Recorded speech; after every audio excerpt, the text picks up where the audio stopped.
For kids to thrive, we need lots of things. Love and tons of it. A home, a family, friends to play with, and a school to go to. But kids need other things too. We need to know where we come from and where we belong, and connect to both. This helps us grow up strong and proud of who we are. But far too many kids in our mob don't grow up like this. Too many are separated from their parents when they're young and become disconnected from their families, their culture, and their country. In fact, 40% of kids who grow up in out-of-home or foster care in New South Wales are Aboriginal, despite only representing 5% of the general population.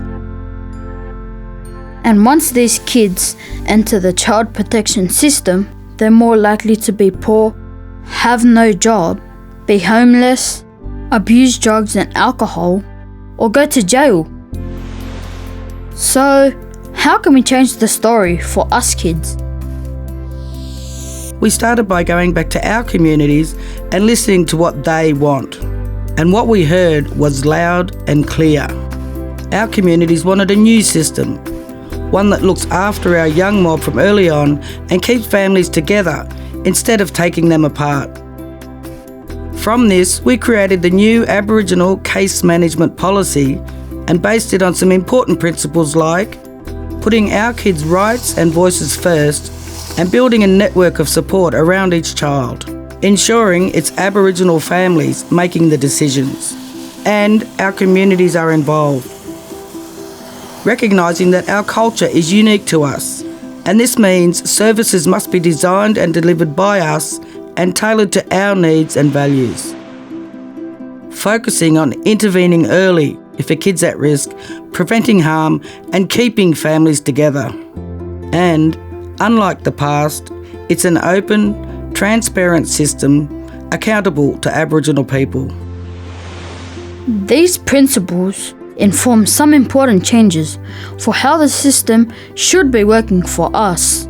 The first is Aboriginal family-led assessments, where our families are supported to participate meaningfully in case planning for us young mob. And everyone involved is taking into account our culture when they're considering what's best for us, like where we're from, our family and background, and our community. All things keeping us healthy and safe. The second change is called Aboriginal family-led decision-making, which means when it comes to making any decisions about our lives, our families have got to lead the way. So people like my mum and dad, aunties and uncles, or my grandparents need to be fully informed and empowered to participate in making these decisions. Which makes sense, because nobody else knows us better than them. Another big change in the system is the role our communities have in overseeing the case management of our kids. The new policy introduces processes designed by communities for communities. These are called Aboriginal Community-Controlled Mechanisms, or ACCMs for short, and they can be carried out by different representatives from a community. ACCMs make sure the system is held accountable to Aboriginal people for the outcomes achieved for our kids and families.